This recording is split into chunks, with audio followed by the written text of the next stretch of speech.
Hello and good evening, listeners. Welcome to our weekly English program, Kaleidoscope. Listeners, in our today's program, we have Chandrakant and Patrick Redican, who are a father and son duo who write poetry in English. Patrick Redican is of Irish Canadian heritage who has been living in Jesuri, a temple town in the heart of Maharashtra since 1985. He has run a school over there for over 20 years and has done lots of studies of the local culture. His son Chandrakant is a lecturer at a Pune based college, and Chandrakant and his sister Priyam are co founders of the Bullock Cart Poetry, an organization committed to creating original rooted poetry. Chandrakant is one of the leading spoken word poets of Pune. This conversation of Chandrakant and Patrick Redican is titled as Life is a Slow Unfolding, which is a curated compilation of poems written by Patrick and Chandrakant about the land of Jesuri and Pune as well as the culture around it. A signature aspect of the poetry is that it is inspired by the local environment and the cultural heritage of Maharashtra. So, listeners, we are definitely in for some very lovely poetic time. So, let's listen to Chandrakant and Patrick Redican. Over to them.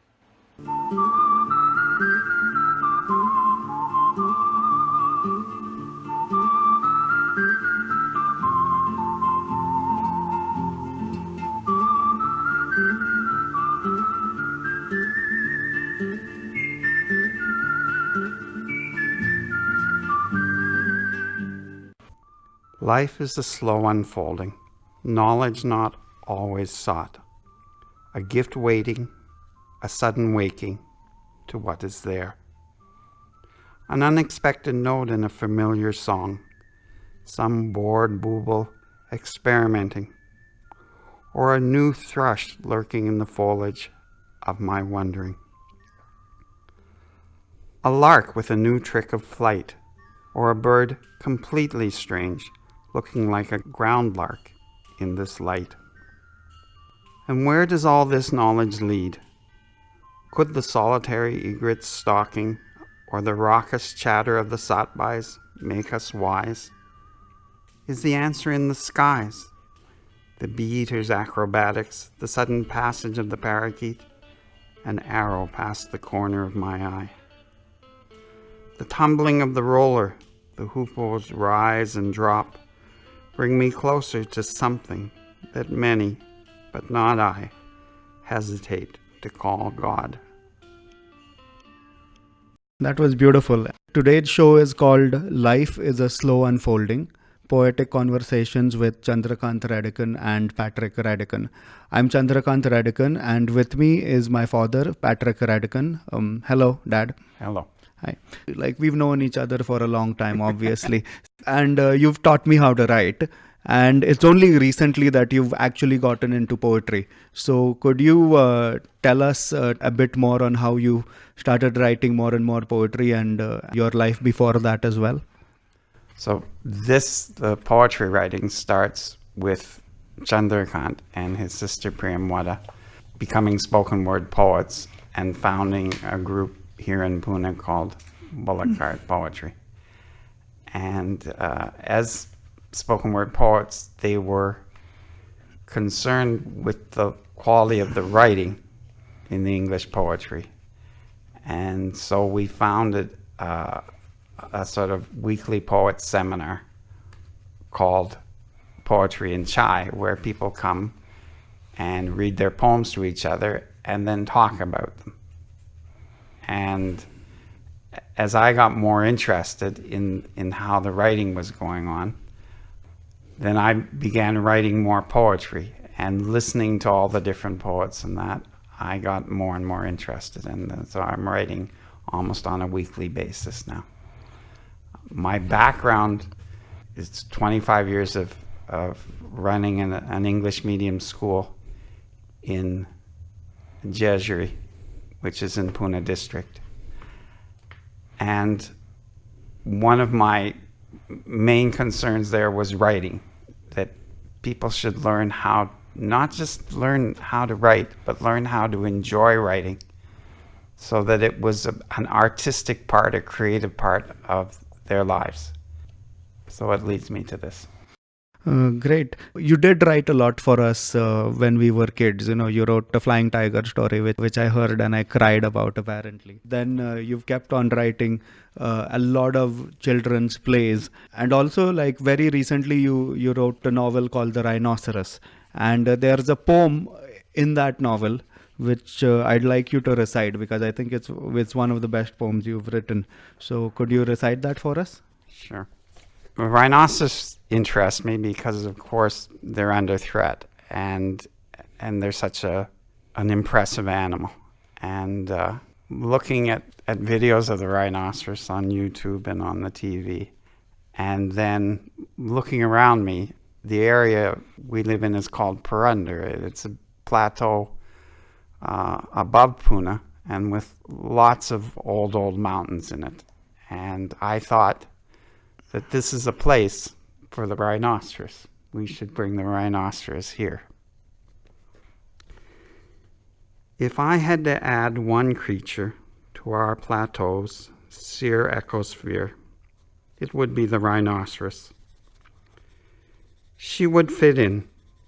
We've lots of grass and greenery to eat, spaces wide and undisturbed of failed and fallow farmland, hillsides favored by goat and guy, and after dark the deer come forth, they say. A peaceful place, no hunters here, no poachers of rhinoceros horn. Some say the rhino is the inspiration for the unicorn. The small and delicate white myth seems far away from the silent danger of the ponderous gray reality. But it is a human failing to see beauty in trite, narrow terms. Our windy, rain-parched, time-eroded mountains, though not in picture books, are beautiful to those with eyes to see. And so is the rhinoceros. She would fit in. That was beautiful. And I did a bit of Googling. Apparently, the rhinoceros was a species that was resident throughout India at one point of time. So you found rhinos in the Punjab, in Maharashtra, everywhere. So this thing about, your poem where you very instinctively said that the rhinoceros would be a good fit is actually ecologically very true. Though I doubt that we'd get to a point where the rhinoceros will come and stay again. But it might happen. It might happen.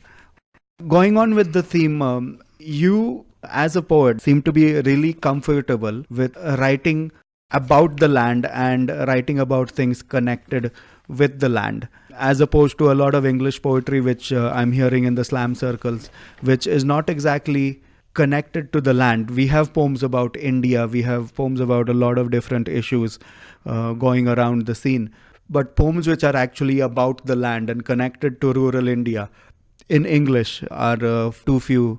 So what do you have to say about that? Well, for me, it's simply a product of my constraints, right? I can only write fluently in one language, and that's English. But language comes from the land. Language is geographic to start with. If you go through different parts of any country, Maharashtra included, the language changes as you go from place to place, even places that are quite close to each other. So in order for your poem to be alive, the language has to be alive. And in order for the language to be alive, it has to come from the land. It doesn't necessarily have to talk about the land. But out there in Jejuri, it's there in front of us, right? Everything is just there. We see its beauty all the time. In Pune, it's all there too, but it's masked. You see, and that's the problem with city living. You're not aware, in the sense, you're not aware of your roots. Your very deep roots, your geographical roots. And one way to actually incorporate the land inside poetry is to use local words or use words that are actually from that place. And when you're writing in English, what happens is we end up using Marathi word specifically. So I also take lectures in slam poetry at a college nearby. So we had a really interesting session yesterday about spoken word poetry and the English roots of spoken word poetry, going way back to the times of Beowulf.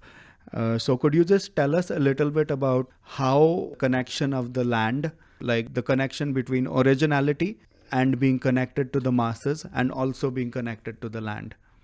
All right.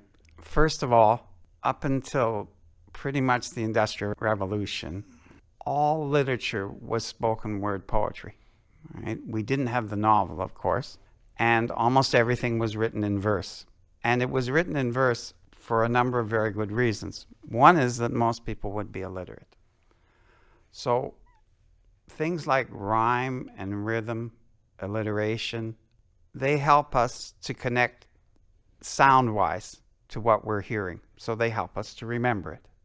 And things like metaphor and personification, they help to involve our imagination in what we're hearing, and so they help us to remember it.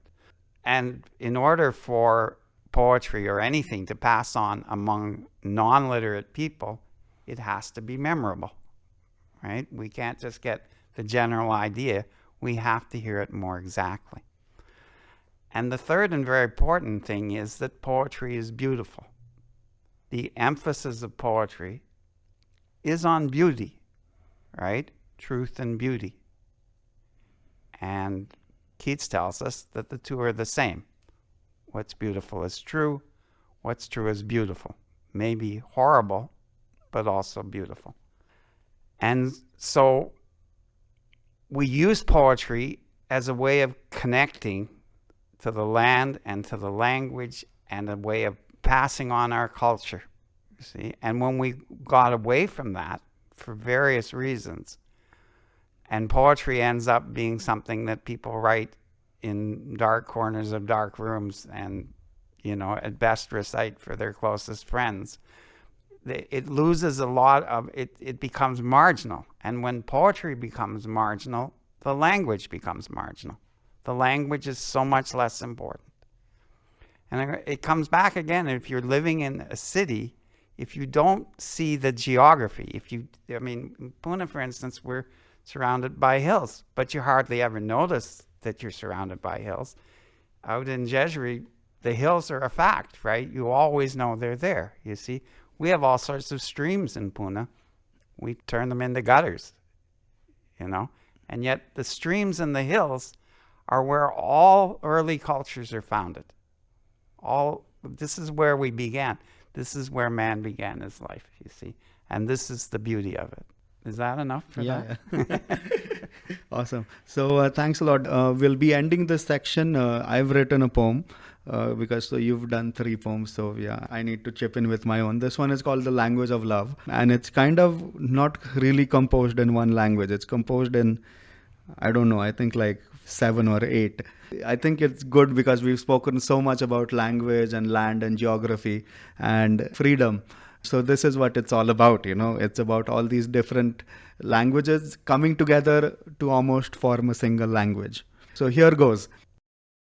Nayana Nayana Sumana Sumana Firata Firata Magana Magana Hasata Hasata Chalata Chalata Chapala Charana Ghumata Ghumata Painjana Painjana Chanaka Chanaka Bajata Bajata Chalata Chalata Kangana Kangana Kana Kana Kana Hasata Sundara Chana Chana Chana Chum Chana Nana Chum Chana Nana Chum Chana Nana Chum Chana Nana Chum Chana Nana Chum Chana Nana Chum Chana Nana Chun.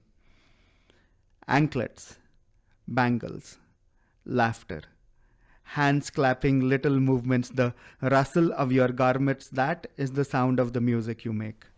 Your eyes, your smile, your skin, the clothes you wear, those are the words, the verse that paints the picture. And then there is that something else, that undeniable something, that feeling that comes out only in rhythm, in beats, in heartbeats, in movement, in oscillation, in the way you smile again and again and again, in the way I glance at you again and again and again, in the way I think of you again and again and again. Chum chana nana chum chana nana charana charana thiraka thiraka badara badara dhamaka dhamaka machala machala tarasa tarasa garaja garaja barasa barasa chum chana nana chum chana nana chum chana nana chum chana nana chum chana nana chum chana nana chum. Language fall apart when I see you. Languages fall apart when I see you. They mix up and recombine into a new form of expression that never existed before because I need a comprehensive vocabulary in 10 languages. Vanathala irakkiras tirangala videon saundaryam pramadhama irakku mi amor le किस liberate दिया हुआ क्योंकि हर भाषा में दो शब्द है एक होता है दिल और दूसरा होता है खुदा. And it's around these universal concepts that verbs, nouns, sentence structures and consonants दिखा सकते हैं उनके language का जलवा because the expression is only as strong as the feeling it's transmitting. The words are only as beautiful as the things they are describing, like anklets ringing and you laughing, my heart beating and your graceful feet landing fleet-footed on the grass, the sands of the shore, or in the hallowed halls as a princess of yore. Everything about you, the rhythm, the beauty, the sounds, the joy, the sensuality, the fun, the cool tenderness of the moonlight, the radiance and warmth of the sun. My heart unfolds and my thoughts start to run with only one sound. Chum chana nana chum chana nana chum chana nana chum. I haven't Language of heard that love. before. Never heard that? No. Okay, probably it was such a hosh posh that it gets a really good audience response if you do it in a public place because there's so many languages. Towards the end of it, there's a big build up. So yeah, I think this is a good way to stop this section. We will meet next week, same time, for the second part of Poetic Conversations with Chandrakant and Patrick Redican. Thank you.